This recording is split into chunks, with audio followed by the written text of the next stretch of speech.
என் அன்பு கலந்த விஸ்வகுல சொந்தங்கள் அனைவரும் வணக்கம். இப்போ நம்ம எங்க இருக்கோம்னா காளையார் கோவில்ல ஐயா குப்பமுத்து ஆசாரியோட குரு பூஜை விழா சீரும் சிறப்பு நடந்துட்டு இருக்கு. இந்த குரு பூஜை விழாவை ஐயா குப்பமுத்து ஆசாரி குரு பூஜை விழா கமிட்டி தலைவர் பாண்டியராஜன் இருக்காங்க. அவங்கள நம்ம பேட்டி எடுப்போம்.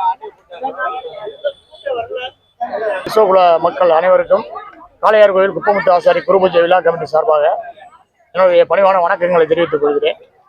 இப்பொழுது பிரம்மஸ்ரீ குப்பமுத்து ஆச்சாரியார் அவர்கள் ஏறக்குறைய ஒரு 250 ஆண்டுகளுக்கு அப்புறம் நாங்கள் ஒரு 2020 கண்டினியூவாக இப்போ குரு பூஜை விழா தை மாதம் 10ஆம் தேதி ஜனவரி 24 அப்படிங்கிற தேதியில் கரெக்டாக நடத்திக்கிட்டே வர்றோம். அவர் இன்னுயிர் நீத்த இந்த காளையார் மண்ணில் குறிப்பாக இந்த இடத்துல இந்த விழாவை சிறப்பாக நடத்திக்கிட்டு இருக்கோம். இப்போ தமிழ்நாடு பூரா ஓரளவுக்கு தெரிய ஆரம்பிச்சிருச்சு. எல்லாரும் மக்கள் பூரா வர ஆரம்பிக்கிறாங்க. இன்னும் இதை பெருசாக பண்ணணும்.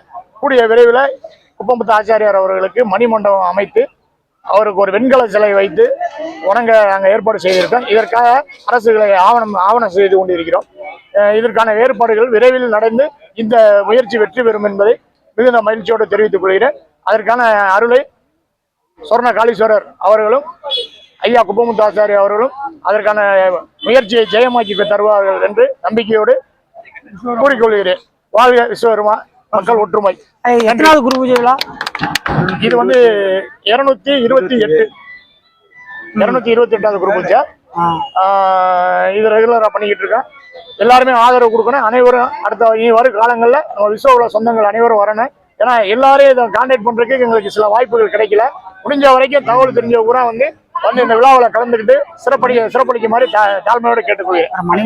தமிழ்நாடு அரசு மணிமண்டபம் அமைத்து தரவ வெண்கல சிலை, முழு உருவ வெண்கல சிலை அமைத்து தரவ. மேலும் இந்த விழாவினை இப்பொழுது தற்சமயம் நம்ம விஸ்வகுல மக்கள் நடத்தி கொண்டிருக்கிறோம். இதனை அரசு விழாவாக மிக அவசியமாக செஞ்சு தரணும்னு சொல்லி நாங்கள் வலியுறுத்தி கேட்டுக்கிறோம். இந்த கோரிக்கையை ஏறக்குறைய ஒரு 5 வருடங்களாக நாங்கள் ஒவ்வொரு மாநில அரசுகள்டையும் வச்சுக்கிட்டு இருக்கோம். நேற்று நமது சமுதாயத்தை சேர்ந்த ஒரு பெரியவர் அவர்கள் பிரதமரை நேரில் சந்தித்து இந்த கோரிக்கையை முன்வைத்திருக்கிறார்கள். அவர்களும் செய்து தருவதாக உறுதியளித்திருக்கிறார்கள். இது அப்படியே நடக்க வேண்டும். இது நம்ம மக்களுக்கு செய்யக்கூடிய, அரசு செய்யக்கூடிய ஒரு பெரிய இதுவாக நம்ம பெரும் உதவியாக நம்ம நினைக்கிறோம். அதை பண்ணி கொடுக்கணும்னு தாழ்மையோட கேட்டுக்கிறேன். நன்றி, வணக்கம்.